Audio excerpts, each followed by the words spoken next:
Hello students, how are you all? Today we are going to discuss our next topic from chapter is matter around us pure, and today's our topic is very interesting and today's our topic is separating the component of air. तो कैसे जो भी components हैं air को उनको कैसे अलग अलग किया जाता है ये हम लोग इस पूरे वीडियो के अंदर देखेंगे। किसी को ऑक्सीजन की ज़रूरत पड़ती है तो हम उन्हें ऑक्सीजन ला के दे देते हैं। कैसे पॉसिबल हो पाता है कि ऑक्सीजन ऐसे एयर में से उसको सेपरेट कर लेना। तो आज सारा कुछ हम लोग इसमें स्टडी करेंगे कि कैसे जो भी कंपोनेंट्स हैं उनको अलग किया जाता है। ठीक है, तो सबसे पहले आप इस वीडियो को लाइक कर दीजिए, शेयर कर दीजिए और चैनल को प्लीज़ सब्सक्राइब कर दीजिए। तो चलिए देखते हैं, स्टार्ट करते हैं। यदि हम बात करें कंपोनेंट्स ऑफ एयर की तो इसमें जो सबसे ज़्यादा अमाउंट में प्रेजेंट होता है वो है नाइट्रोजन। ओके, नियरली अबाउट 78% है। ठीक है, मीन्स जो नाइट्रोजन है वो एयर में बहुत ही ज़्यादा क्वांटिटी में प्रेजेंट होता है, वो 78%। Oxygen nearly about 28%। बेटा ये अप्रॉक्स में मैं बता रहा हूँ, ठीक है। और आर्गन जो है वो अप्रॉक्स 2% के आसपास। ठीक है, मीन्स ये जो तीन गैसेस हैं यही बहुत ही ज़्यादा प्रेजेंट होती हैं एयर के अंदर। तो हम लोग क्लास 9th के एनसीईआरटी में इन्हीं तीन जो कंपोनेंट्स हैं एयर के उनके बारे में स्टडी करेंगे। तो चलिए स्टार्ट करते हैं। ओके, देखिए अगर बात करें कैसे एयर को सेपरेट किया जाता है तो ये आपका पूरा एपरेटस है जो कि मैंने पहले ही ड्रॉ कर रखा है ताकि ज़्यादा टाइम ना लगे। ठीक है, और मैं एक एक करके समझाते चला जाऊंगा कि कैसे क्या होता है इस पूरे एपरेटस के अंदर। एक पूरी की पूरी जो भी चीज़ों का यूज़ होता है इसमें, ठीक है, हमने सारा ड्रॉ कर दिया है। आप अपनी बुक में भी देख सकते हैं, पेज नंबर 23 पे दिया हुआ है। तो चलिए स्टार्ट करते हैं। सबसे पहले तो जो भी एयर है, ठीक है, वो इस फिल्टर से पास होती है, यानी कि जो भी डस्ट पार्टिकल्स हैं पहले यहाँ पे ही उनको सेपरेट कर लिया जाता है। मीन्स अगर एयर आई है तो जाहिर सी बात है अगर इन्वॉल्वमेंट से एयर डायरेक्टली एंटर करेगी यहाँ पे तो उसमें बहुत सारे डस्ट पार्टिकल होंगे, इसीलिए हम यहाँ पे फिल्टर लगा देते हैं ताकि जो भी एयर है वो प्यूरीफाई हो जाए। मीन्स उसमें अब डस्ट पार्टिकल्स ना रह जाए। ओके, अब उसके बाद से ये एयर इस कंप्रेसर से होके गुजरती है। ओके, और यहाँ पे जो प्रेशर है बेटा वो बहुत ही ज़्यादा हाई होता है। जो आपके बुक में लिखा है एयर अंडर प्रेशर, मीन्स यहाँ पे कंप्रेस किया गया है और कंप्रेस करने की वजह से प्रेशर बेटा ज़्यादा हुआ। प्रेशर जब ज़्यादा हुआ तो pressure is directly proportional to temperature, यानी हम अगर प्रेशर बढ़ाएंगे तो टेम्परेचर भी ऑटोमेटिकली बढ़ जाएगा। तो यहाँ पे जो टेम्परेचर है वो गैस का बढ़ गया है। ये एयर यहाँ पे प्रेशर राइज कर दी गई है, यानी इसके ऊपर प्रेशर लगाया गया है। प्रेशर जब लगाया गया है तो वो क्या हो गया, उसका टेम्परेचर बढ़ गया, और जब टेम्परेचर बढ़ा तो वो एयर इधर से पास हुई। मीन्स वो कौन सी एयर है, हॉट एयर बेटा। कौन सी एयर, हॉट एयर भी फिर यहाँ से पास हुई, इस चैम्बर में आई। ठीक है, यहाँ तक आपको क्लियर हो गया। अब यहाँ पे हम लोग समझते हैं। मीन्स यहाँ पे कुछ नहीं हुआ है, कंप्रेस किया गया है। पहले स्टेप में आप उसको कंप्रेस करेंगे, मीन्स उसको हॉट करेंगे। जब बेटा चिपकेगी आपस में तो वो हॉट हो जाएगी। ठीक है, उसके बाद से इस चैम्बर में आई। इस चैम्बर में होता क्या है, यहाँ से कोल्ड वाटर क्या किया जाता है, एंटर कराया जाता है। इस पाइप से होते हुए कोल्ड वाटर एंटर हो जाता है। ठीक है, यहाँ से ऐसे गया, फिर ऐसे एंटर कर गया और इधर से बाहर निकल जाता है, यानी वाटर इधर से क्या होता है, आउट हो जाता है, यानी बाहर चला जाता है।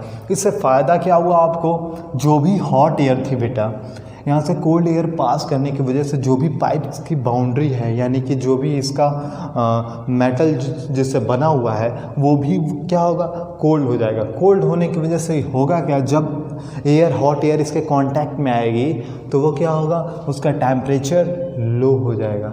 ठीक है, मीन्स टेम्परेचर ज़्यादा था, अब क्या होगा, लो हो जाएगा। ओके, अब फिर वही गैस यहाँ से फिर से निकलती है, ठीक है। मीन्स अब यहाँ पे क्या है, वो गैस कोल्ड है और साथ ही साथ क्या है, कंप्रेस्ड है, कोल्ड कंप्रेस्ड एयर यहाँ से पास हुई बेटा। तो ये प्रोसेस अप्रॉक्स बहुत देर तक चलता है, लेकिन यहाँ पे बस एक स्टेप में आपको समझाने की कोशिश की गई है, ठीक है। तो यहाँ से अब कोल्ड एयर आपकी आई, ठीक है, तो इस सेपरेटर में आती है, ठीक है। मीन्स ये एक आपका सेपरेटर है जहाँ पे आती है। तो आप ध्यान दीजिए कि जब भी एक पतले पाइप से बड़े पाइप की तरफ अगर पानी को फ्लो कराया जाए तो वो क्या होगी, वाटर एक्सपांड होगी, यानी कि फैलेगी।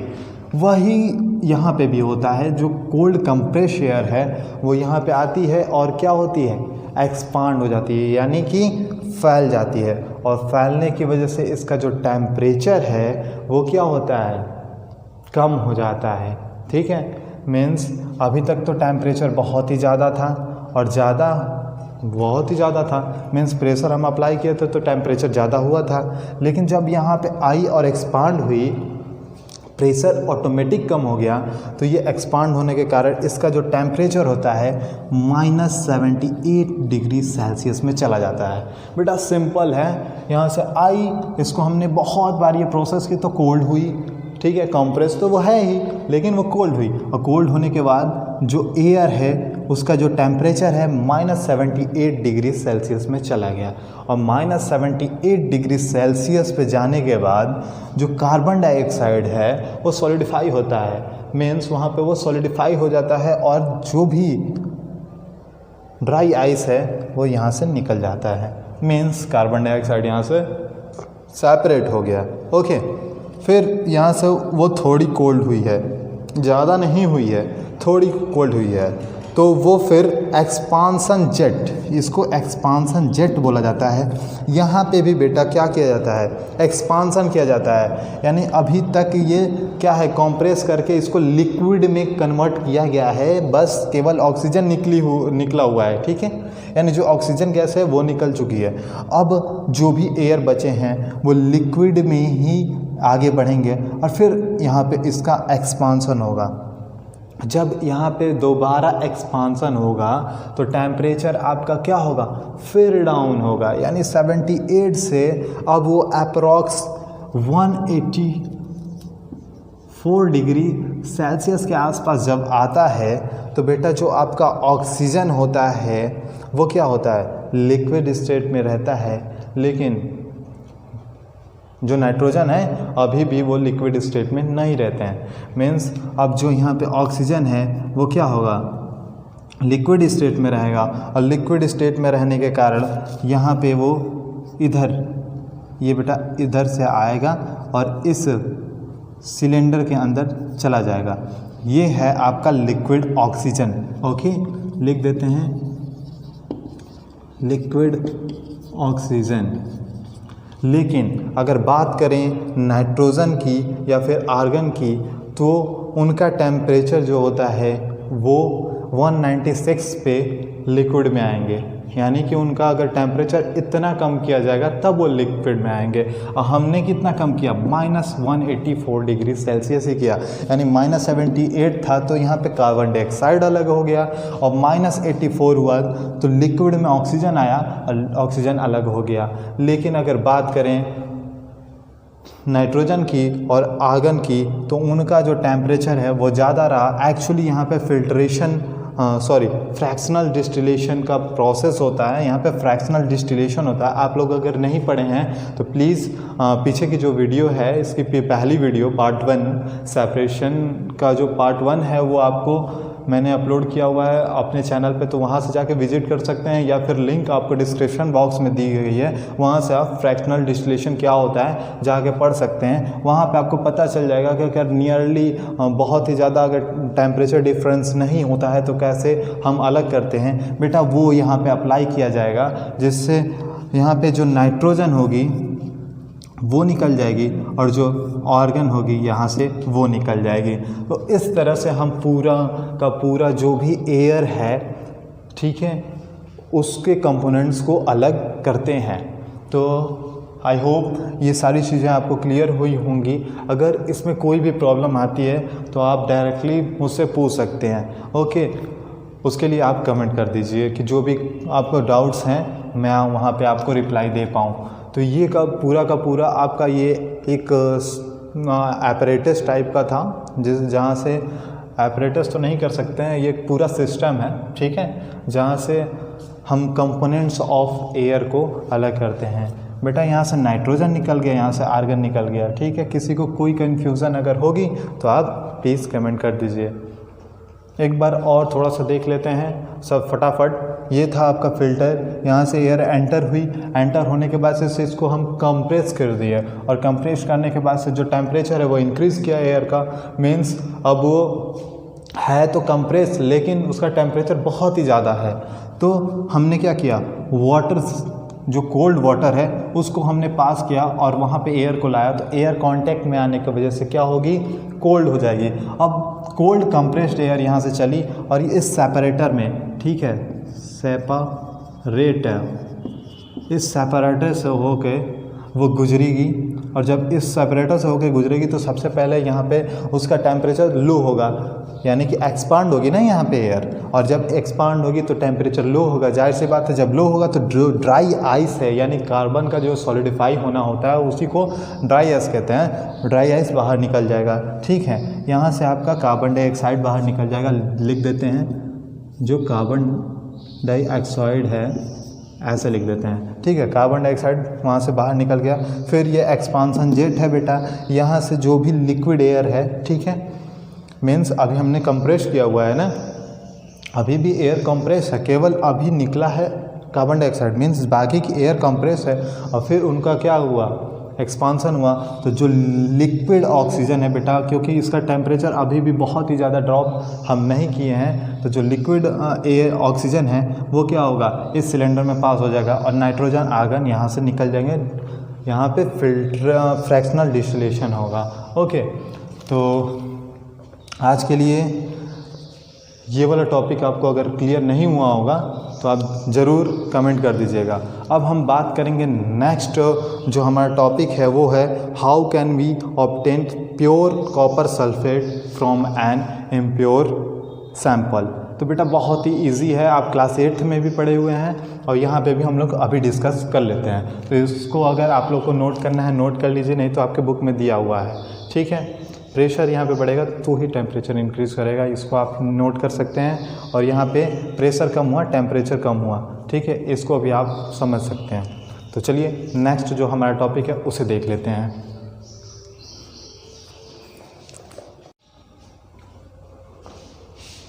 तो स्टूडेंट्स अब बात कर लेते हैं अपना लास्ट जो सेपरेशन का मेथड है वो है how can we obtain pure copper sulphate from an impure sample. यानी अगर इम्प्योर कॉपर सल्फेट का सैंपल है, मीन्स कॉपर सल्फेट जो हमारे पास है वो उसमें कुछ इम्प्योरिटीज़ ऐड हुई हैं, इम्प्योरिटीज़ को निकालना है तो कैसे कॉपर सल्फेट से निकाला जाए। तो उसके लिए आपको ज़्यादा परेशान होने की ज़रूरत नहीं है। सबसे पहले जो कॉपर सल्फेट है उसको एक बीकर में ले लीजिए, ठीक है, और उसमें वाटर और कॉपर सल्फेट को मिक्स अच्छे से कर लीजिए।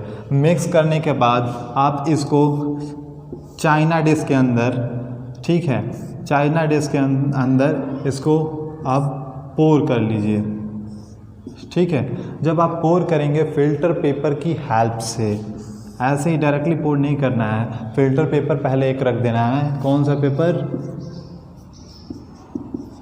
फिल्टर पेपर, फिल्टर पेपर आपको रख देना है और इसमें पोर कर देना है। तो होगा क्या, यहाँ पे आपको क्या मिल जाएगा, कॉपर सल्फेट का